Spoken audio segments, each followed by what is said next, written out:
Ketidakamanan pangan merupakan kondisi pangan tercemar dari kemungkinan 3 cemaran. Bisa dikarenakan cemaran biologis, kimia, dan benda lain yang dapat mengganggu, merugikan, dan membahayakan kesehatan manusia sehingga tidak aman untuk dikonsumsi. Banyak faktor yang dapat menyebabkan pangan menjadi tidak aman dan tidak layak untuk dikonsumsi.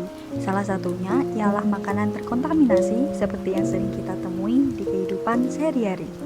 Jenis makanan dan minuman yang mudah terkontaminasi ialah makanan pedagang pinggir jalan, seperti kasus pedagang rujak yang ditemukan di daerah Semarang. Mereka menjual rujak yang mengandung bakteri Escherichia coli. Berdasarkan jurnal yang kami temukan, dapat dianalisis bahwa permasalahan tersebut disebabkan oleh beberapa faktor. Di antaranya yang pertama, praktik higien pedagang yang buruk. Praktik higien yang buruk, terutama kurang menjaga kebersihan tangan saat menangani makanan, dapat menyebabkan kontaminasi mikrobiologis pada makanan. Karena penjamah atau pedagang makanan merupakan sumber utama serta potensial dalam kontaminasi makanan dan perpindahan mikroorganisme. Semakin rendah para penjamah atau pedagang makanan melakukan praktik higien, maka semakin besar kemungkinan makanan yang ditangani terkontaminasi mikrobiologis.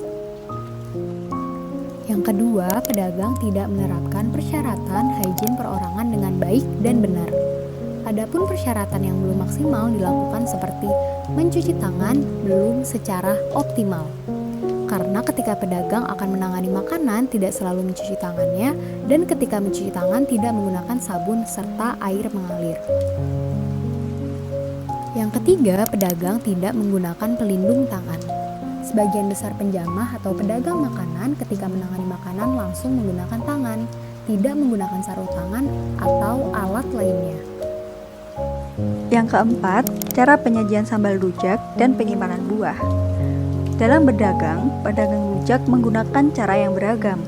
Ada pedagang yang membuat sambalnya terlebih dahulu, kemudian dimasukkan dalam suatu wadah untuk selanjutnya dijual kepada konsumen, dan ada juga yang baru meracik sambal ketika ada pembeli dan buahnya diaduk jadi satu dengan sambalnya.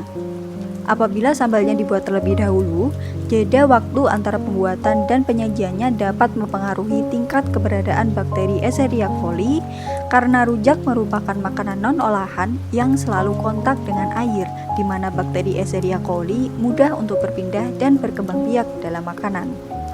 Pada penempatan buah, yaitu membiarkan tempat penyimpanan buah yang sudah dikupas dengan keadaan terbuka sehingga memudahkan lalat untuk masuk dan menghinggapi buah. Dengan kata lain, pengetahuan pedagang tentang praktik higien perorangan di daerah Semarang masih tergolong rendah. Sehingga pada makanan rujak yang terkontaminasi bakteri Escherichia coli dapat berdampak pada kesehatan konsumen, yaitu dapat menyebabkan sakit perut, gejala diare, hingga keracunan. Selain itu, dapat menyebabkan kejadian luar biasa atau KLB apabila higien pedagang tidak segera diperbaiki. Oleh karena itu, dibutuhkan intervensi yang perlu melibatkan beberapa pihak untuk mengatasi permasalahan penyajian jajanan rujak. Di antaranya, Dinas Kesehatan perlu melakukan penyadaran dan edukasi kepada para pedagang rujak tentang praktik higien perorangan berupa sosialisasi dan penyuluhan secara berkelanjutan kepada para pedagang kecil. Pedagang rujak sebaiknya melakukan peningkatan higien perorangan untuk menjaga kebersihan dalam penyajian rujak. Sebagai contoh, mencuci tangan sebelum dan sesudah menyajikan rujak dengan air mengalir dan sabun. Menggunakan alat bantu seperti sendok makan, sarung tangan plastik, dan alat penjepit pada makanan saat memegang bahan makan dan menjamah makanan serta selalu mencuci bersih alat bantu setelah digunakan. Memperhatikan kondisi buah-buahan serta sambal baik ketika penyimpanan maupun ketika saat akan disajikan. Pastikan buah-buahan serta sambal yang digunakan jauh dari vektor. Masyarakat setempat perlu meningkatkan rasa kewaspadaan dalam memilih makanan yang akan dikonsumsi dengan mempertimbangkan higien dari penjamah makanan. Dari kasus yang sudah dijelaskan, dapat disimpulkan bahwa ketidakamanan pangan disebabkan oleh faktor kontaminasi kontaminasi akibat kurangnya pengetahuan pedagang tentang praktik hygiene perorangan, sehingga berdampak pada kesehatan konsumen. Oleh karena itu, dalam mencegah kontaminasi pangan, maka dibutuhkan berbagai upaya dari segala pihak.